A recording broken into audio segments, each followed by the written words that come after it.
મિત્રો જય સ્વામી, ખૂબ લાઈક કરી રહ્યા છો, ખૂબ શેર કરી રહ્યા છો, ખૂબ સબસ્ક્રાઇબ કરી રહ્યા છો. આપનો ખૂબ ખૂબ આભાર. તમામ વિડીયો જોતા એને બધાને જાજાથી જય સ્વામિનારાયણ. એક સરસ મજાનો દોહો ગાઈ નાખું. હે મધ દરિયો તોફાનમાં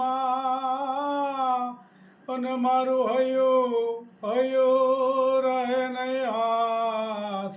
હે મધ દરિયો તોફાનમાં અને મારો હૈયો રહે નહીં હાથ. તેથી કહેજો માં ખોડિયારને ઓર રે એક વાર યાદ કરે. જય સ્વામિનારાયણ. શું કામ ચાલી રહ્યું છે? આજ તો ચણાનો લોટ, મેથી પત્તા, લીંબુ, ગુવારનું આજ તો વણીને ઢોકળી કરવાની છે. ઓહો, વણીને ઢોકળી આ તદ્દન નવો ધડાકો. હવે દરરોજ નવા નવા ધડાકા રેસીપીના આવતા રહેશે. બહેનો જોતા રહેજો. ખૂબ સરસ મજાની રેસીપી ચાલી રહી છે અને બહેનોને જોવાની ખૂબ મજા આવે છે. મુઠિયા તળીને ન કરાય, વણીને કરાય. એટલે આજ વણીને નવીન કરવાની છે. બરોબર છે. નવું નવું રેસીપીમાં સુધારો આવતો જાય છે.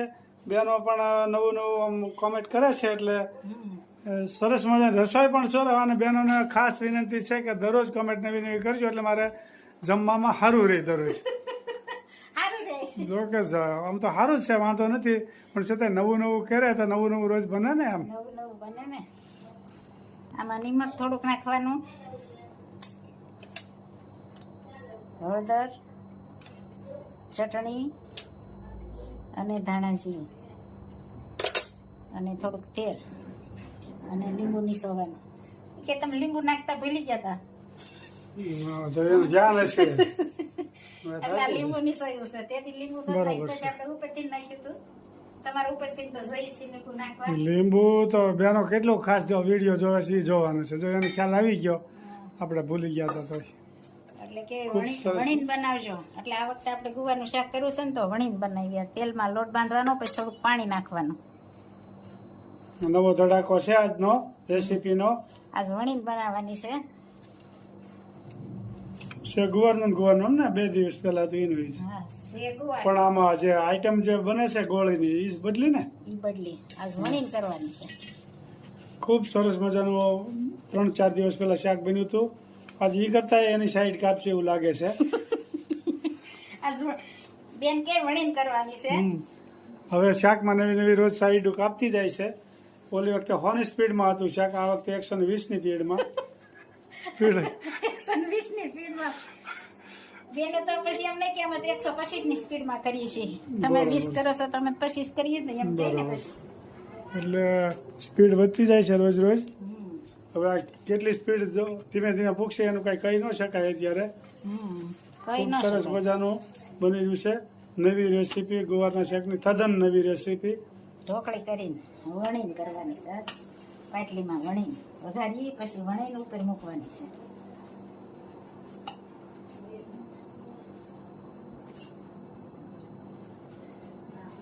દીપ્તિબેન ને ખૂબ સરસ કોમેન્ટો કરી રહ્યા છે. કુંદનબેન, હા, બધાની અલગ અલગ રેસીપી હોય. બરોબર છે. બધાની અલગ અલગ બનાવવાની થેરી બધા નોખી નોખી હોય. અને મારા બડા બેન કે અજમાથી જ વઘારાય, બીજું કઈ ન નખાય. બધે એટલે સારું લાગે કે ને પણ સ્વાદિષ્ટ બને છે. એ નાગપુર કાનજીભાઈ ની ઘરે ગયા ને ત્યારે બનાવ્યું હતું કે મેન ભાઈ. આજે એક કોમેન્ટ હતી કે તમારું આમ રસોડું જોઈને અમારે નવું નવું જાણવાનું મળે છે. કાઠિયાવાડી ખૂબ સરસ મજાનું, અને અમે હોતે બનાવીએ છીએ એવું હોતે એક કોમેન્ટ હતી. બેનો કોમેન્ટ ઢોકળી બનાવવાની છે. ખૂબ સરસ બેનો કોમેન્ટ કરી રહ્યા છો. બેનોનો ખૂબ ખૂબ આભાર. આપ જોઈ શકો છો આ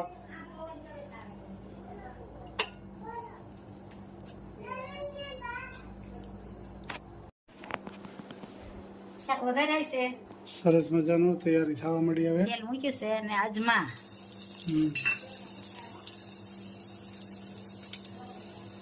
અજમા તતડી જાય પછી ગુવાર નાખવાનું.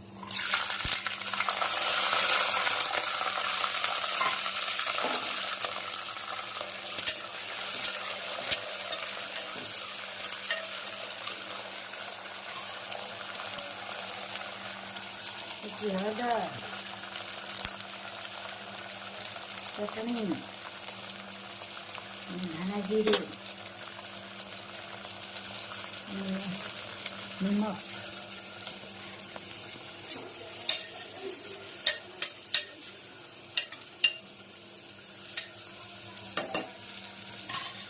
હવે આમાં ઢોકળી વણી નાખવાની.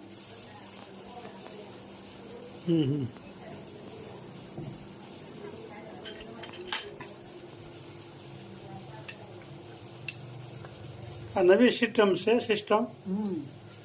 એકદમ નવી સિસ્ટમ તમે જોઈ શકો છો. હું ઢેબરા જેવું કર્યું. આ ઢોકળી ઢેબરા જેવી જ હોય ને, આમાં ચટણી મીઠું બધું નાખ્યો હોય, મસાલો. ઢેબરા જેવી ટાઈપની થાય, ચણાના લોટની, અને અંદર નાખવાની અને રચાવાળી થાય. આ રેસીપી એ તો હવે એમાં નવું નવું રોજ આવશે. ક્યાં જઈને અટકશે એ ખબર નથી પડતી. અહીંયા જ રહે. થેપલા કર્યા એવું લાગે છે. આ થેપલા ટાઈપની જ થાય, ચણાનો લોટ હોય, ચણાના ખાખરા કરીને એ ટાઈપની જ થાય. તળીએ એટલે ખાખરો.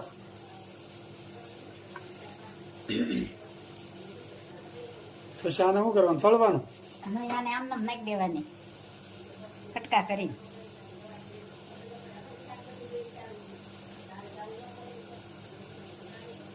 આજ પાછું નવું નીકળ્યું છે બેનો, જોઈજો ને કોમેન્ટ કરજો.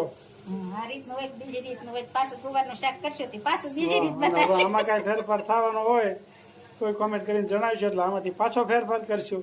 આ જ કરવાનું છે, બીજું કાંઈ કામ છે નહીં. આ જ કરવાનું છે. ખાઈને કામ કરીને વાહવા જેવું. બસ એટલે આ ઢોકળી આમાં અંદર નાખી દેવાની. હવે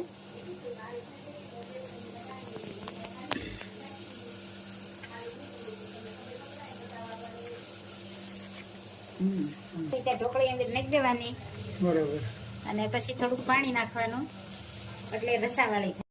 સરસ મજાનું ગુવાર ઢોકળીનું શાક થઈ ગયું સાહેબ. મસ્ત છે. જો મસ્ત બન્યું છો. જમવા પધારો. હા, વહેલા વહેલા જમવા પધારજો. જો આ બની ગયું છે આજ નવી રેસીપી. નવી રેસીપી વણીને નાખ્યા, ચણાના લોટમાં નાખી. ખૂબ સરસ મજાની બની છે. સતમી સાસ. લાઈક કરો, શેર કરો, સબસ્ક્રાઇબ કરો અને સુવા ઢોકળીનું વણેલી ઢોકળીનું શાક ખાવા પધારો જમવા. કેમ ભૂલાય નામ ભગવાનનું રે, મને આનંદ થાય છે બોલતા રે. મારા હૈયા મહરખન માય કેમ ભૂલાય નામ ભગવાનનું રે.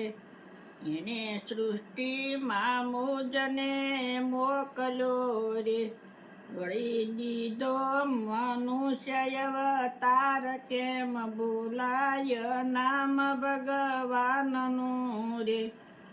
ગર્ભમાં એને સંભાળ્યો રે, દીધા દૂધ માતાને સંતાન. કેમ ભૂલાય નામ ભગવાનનું રે.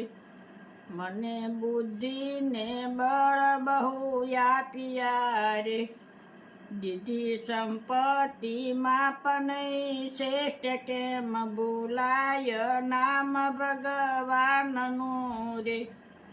સૂર્ય ચંદ્ર ને તે સમકાવતો રે, થતો પક પ્રકાશની મને ભેટ. કેમ ભૂલાય નામ ભગવાનનું રે. મારા ખાતર પવન પ્રભુ મોકલે રે, ધરતી પેટે યુગાડે અન્ન. કેમ ભૂલાય નામ ભગવાનનું રે. ખાય પીને નિરાતે ઊંઘતો રે, મારું ખાધું પસાવે અન્ન. કેમ ભૂલાય નામ ભગવાનનું રે. મારી જીવન દોરી એના હાથમાં રે, કરતો લોહી તણો અભિષેક. કેમ ભૂલાય નામ ભગવાનનું રે. સારી સૃષ્ટિ દે તે સંભાળતો રે, કરે સેવા સૌની દિને રાત. કેમ ભૂલાય નામ ભગવાનનું રે. એ તો બદલામાં કાળ નથી માગતો રે મુખે દરજો ને શિવ શિવ નામ કેમ બોલાય નામ ભગવાનનું રામ કૃષ્ણ ને શિવ તમે બોલજો રે નામ કેરો મહિમા છે પાર કેમ બોલાય નામ ભગવાનનું રે જય સ્વામી. જય સ્વામી. ખૂબ સરસ કીર્તન ગાયું. ભગવાને બધું આપ્યું છે મફતમાં, તો ભગવાનને કેમ ભૂલાઈ જાય. ખૂબ સરસ કીર્તન ગાયું. કેવું તમને કીર્તન લાગ્યું એ બધા બહેનો કોમેન્ટ કરજો. તમામ વિડીયો જોતા એ બધા કોમેન્ટ કરજો કેમ મારા ભાઈ કીર્તન ગાયું કેમ લાગ્યું તમને. જય સ્વામિનારાયણ.